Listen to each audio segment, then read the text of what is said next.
देखो, भगवान की भक्ति दो प्रकार से की जा सकती है, एक निराकार और एक साकार। अच्छा, निराकार और साकार क्या है? बहुत लोग निराकार को मानते हैं, साकार को नहीं मानते, मूर्ति पूजा को नहीं मानते, और बहुत लोग केवल मूर्ति पूजा को मानते, निराकार को नहीं मानते। अच्छा, दोनों ही सही है। निराकार हमारा बाप है, साकार है हमारी महतारी। दोनों ही सही है। निराकार पिता है, साकार मां है, और दोनों जरूरी है। बाप भी जरूरी है, मां भी जरूरी है, दोनों आवश्यक है।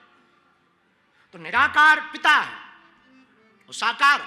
अच्छा, ऐसे समझो, पानी जब तक बहता है किसी भी आकार में नहीं रहता तो वो निराकार हो जाता। क्या हो जाता? लेकिन निराकार रूपी पानी को साकार बनाना हो तो फ्रिज में रख दो, कुल्फी बन जाएगा। और कुल्फी बना, बड़ी आराम से खाओ, पकड़ लो पानी की। अच्छा, पानी को पकड़ा जा सकता क्या? बोलो हाँ या ना? अरे जम के बोलो। पानी को पकड़ सकते हैं क्या? लेकिन फ्रिज में जमा दो तो बर्फ तो पकड़ सकते हैं। और बर्फ किससे बनती है? पानी से बनती है। उसी प्रकार ये ब्रह्म है, निराकार ब्रह्म जो घट घट में बैठा।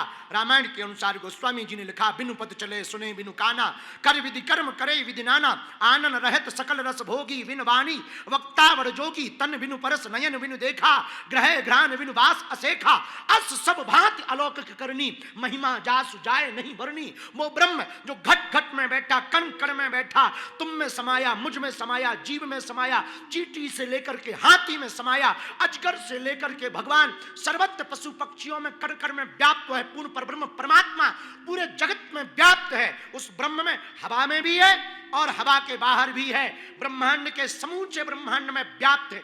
स्पेस के ऊपर भी है, स्पेस के नीचे भी है। पर उस ब्रह्म को पकड़ पाना, हवा को पकड़ पाना बहुत कठिन है। तो बोले क्या किया जाए? बोले हवा को तो नहीं पकड़ सकते पर गुब्बारे में भर सकते हैं।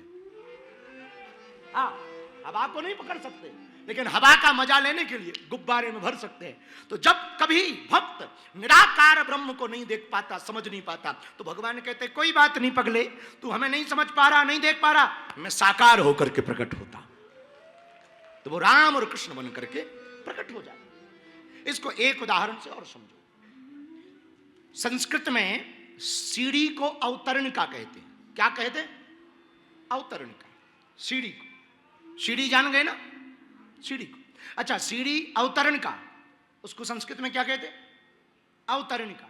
अच्छा, सीढ़ी के दो उपयोग हैं, एक ऊपर चढ़ जाओ और दूसरा उतर जाओ।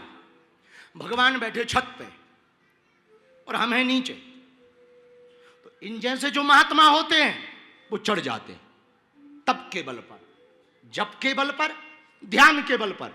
लेकिन जो हमारे जैसे उल्लू होते हैं वो नीचे से ही भगवान से कहते हम ना चढ़ पाएंगे, वाइब्रेशन होता है, बीपी लो होता है हमारा, हम ना चढ़ पाएंगे, भजन ना कर पाएंगे, हमारी क्षमता नहीं है। तो भगवान कहते कोई बात नहीं, तुम वहीं से दोनों हाथ उठाकर हमें पुकारो, हम खुद नीचे उतर करके आ जाए। हाँ, कोई बात नहीं, तुम वहीं रहो, भजन करो, हम आ जाएंगे। और याद रखना मेरे पागलों, इस भक्ति को शरणागत भक्ति कहा। क्या कहा?